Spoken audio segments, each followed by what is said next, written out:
Welcome back to Nation of Glory, the channel where we celebrate the warriors, the dreamers, and the unbreakable spirits that light up the world of entertainment and beyond. If you're joining us for the first time, make sure to subscribe right now because we dive deep into stories that tug at your heartstrings, inspire your soul, and keep you glued to your screen.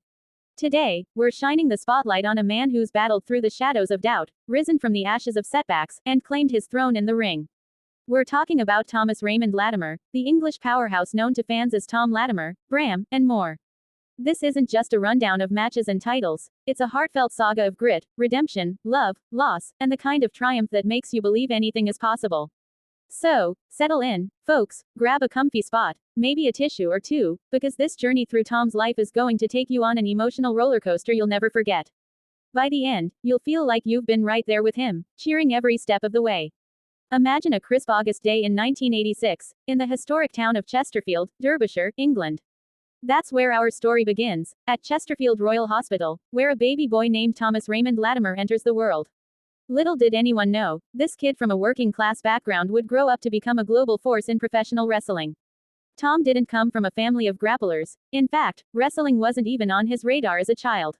He grew up in a typical English household, playing football, soccer to you Americans, riding bikes with friends, and dreaming of adventures. But life has a funny way of steering you toward your destiny.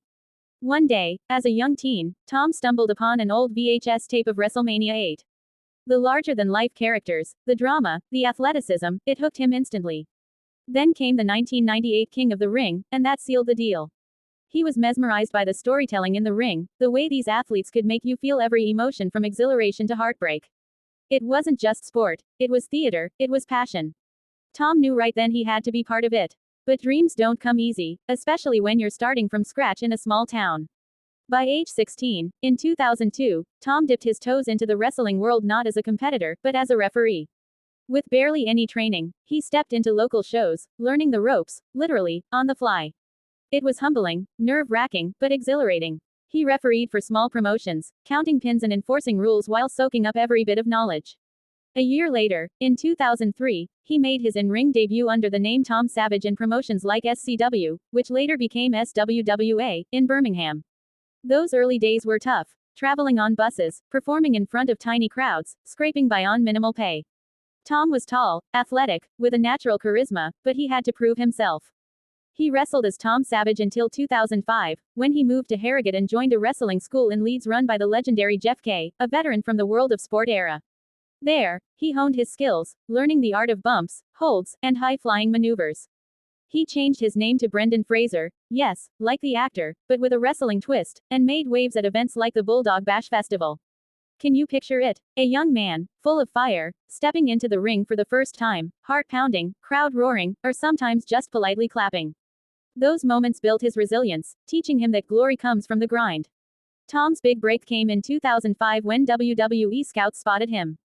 Before a squash match on WWE Heat, they asked him to change his name again, to Brandon T, to avoid any confusion. Teaming with Chris Chaos, he faced off against Snitsky and Tyson Tomko. It was a loss, but what a thrill. Facing WWE stars on TV, even in defeat, lit a fire under him. From there, he became a staple in all-star wrestling, traveling the UK circuit, tagging with guys like Kid Cool, Shadow Phoenix, and Rampage Brown. He was building a reputation as a reliable, hard-hitting wrestler. But the road wasn't smooth. Injuries crept in, sprains, bruises, the kind that make you question if it's all worth it. Thom pushed through, driven by that childhood VHS magic. In late 2010, his persistence paid off. WWE signed him. He headed to the States, to Florida Championship Wrestling, FCW, their developmental territory. Debuting as Kenneth Cameron on January 20, 2011, he teamed with Monty Lynch in a loss to Damian Sando and Titus O'Neil. Early matches were learning experiences, losses to Brodus Clay, building his character. Then, in August 2011, he joined the Ascension, a dark, supernatural stable with Ricardo Rodriguez, Conor O'Brien, Tito Colon, and Raquel Diaz. It was edgy, mysterious, and fans ate it up. The Ascension evolved, and Thom found his groove. A 3-month singles winning streak against guys like Jiro and Calvin Reigns showed his potential. But when Conor O'Brien interfered in matches, they reformed as a tag team powerhouse. They dominated, defeating Jason Jordan and Xavier Woods, setting the stage for bigger things. When FCW became NXT in 2012, the Ascension debuted on June 20, squashing Mike Dalton and CJ Parker. Feuds with the Usos, wins over Justin Gabriel and Tyson Kidd, it was all building momentum. Teaming with Cassius Ohno against Richie Steamboat and the Usos, Thom was on the rise.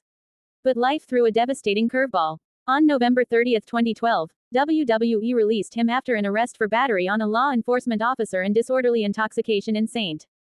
Petersburg, Florida. This came after a 2011 DUI arrest. Imagine the gut punch. The dream shattered overnight. Thom was devastated, questioning everything. It was a low point, a moment where many would quit. But not Thom. He used it as fuel, vowing to rebuild stronger.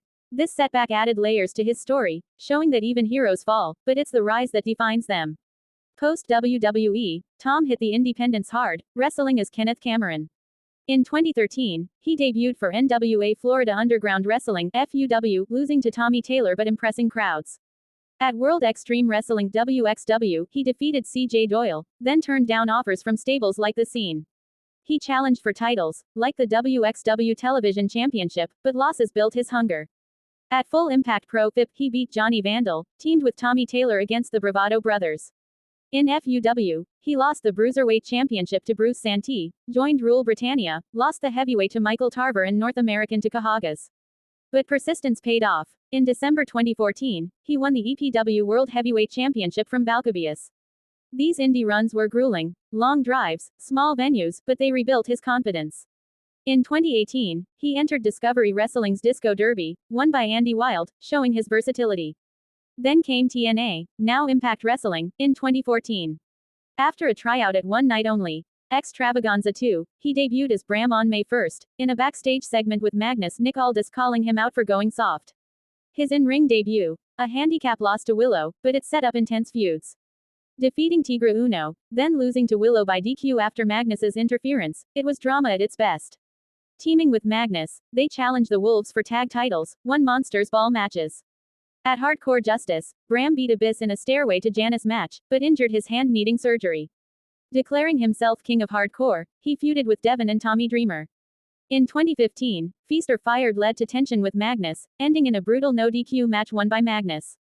Bram's vignettes showed his dark side, attacking backstage. Wins over Crimson, Joseph Park, losses to Vader, feuds with Matt Morgan, culminating in a street fight win at Slammiversary 13. But another storm hit. On August 31, 2015, TNA suspended him after an arrest for domestic battery and false imprisonment involving a girlfriend. Charges were dropped in October, and he was reinstated. This was another emotional blow, public scrutiny, career on the line. Thom opened up later about learning from mistakes, growing as a person. It humanized him, showing vulnerability behind the tough exterior. Back in action, he joined Team TNA for Lethal Lockdown 1. In the World Title Series, he shone, placing second in his block. In 2016, attacking Jeff Hardy, he teamed with Eric Young against Beer Money, Inc. Losses at Lockdown, but at Sacrifice, he beat Young in Falls Count Anywhere to win the TNA King of the Mountain Championship, his first major title. Holding it 35 days before losing to Eli Drake, then feuding with Decay, winning at Destination X. In October, he turned heel in Death Crew Council DCC, with James Storm and Kingston, attacking rivals, causing chaos. Feuds with Decay, wins in Fall Count Anywhere, it was peak hardcore Thom. He left Impact in November 2017, after a suspension for inappropriate social media. But he bounced back in promotions like Insane Championship Wrestling (ICW), debuting at Barramania 2015, defeating Grado, joining the Black Label. Losses and wins built to ladder matches at Fear and Loathing X for title shots.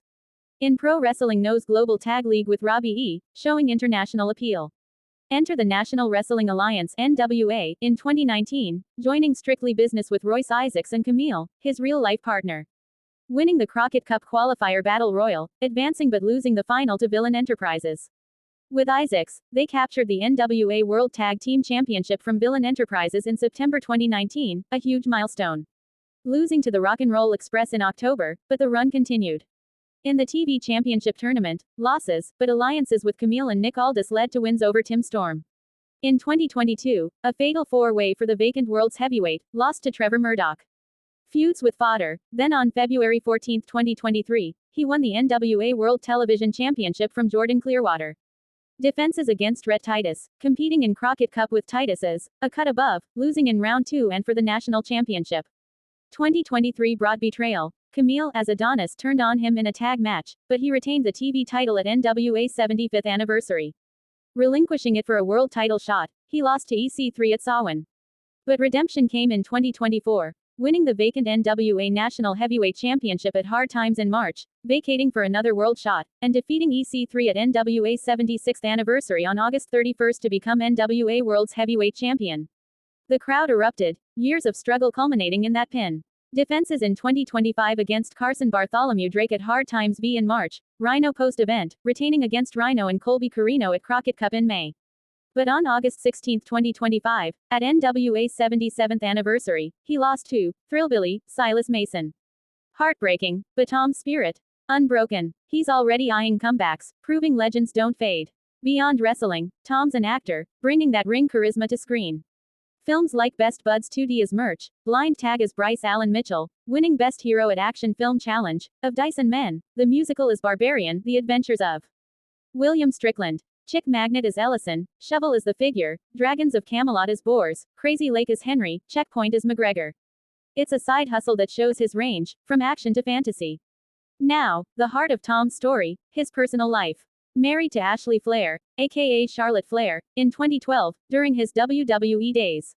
It was a whirlwind romance, two wrestlers chasing dreams together. But pressures of the industry led to divorce in 2015. Tom has spoken about the pain, the growth from it, learning to communicate, to balance life. Then, love bloomed again with Camille, marrying on May 21, 2022. Their partnership in and out of the ring is inspiring, supporting each other through feuds, injuries. Camille's betrayal storyline, just kayfabe. In real life, they're rock solid. The arrests, Tom owns them, using them as turning points. From DUI in 2011, release from WWE in 2012, suspension in 2015, he's emerged wiser, advocating for second chances. It's emotional, seeing a man face demons, rebuild, find love, claim glory. Tom's achievements speak volumes. One-time NWA Worlds Heavyweight Champion, National Heavyweight, World Television, World Tag Team with Isaacs. TNA King of the Mountain, IWR World Heavyweight, won February 2023, EPW World Heavyweight, various NWA regional titles. Ranked in PWI 500, he's a testament to perseverance. What makes Tom's tale so attaching is the humanity. From English kid with a VHS dream to world champ, overcoming arrests, divorces, injuries, like hand surgery after Stairway to Janice. He's mentored young wrestlers, shared lessons on Instagram, ready to pass knowledge after 20+ years. In 2025, post-title loss, he's training harder, eyeing new horizons, maybe more acting, international tours. His story reminds us, falls happen, but rises define us. Thom Latimer isn't just a wrestler, he's a survivor, a lover, a fighter who's, wait, that's Rick, but his roar echoes resilience.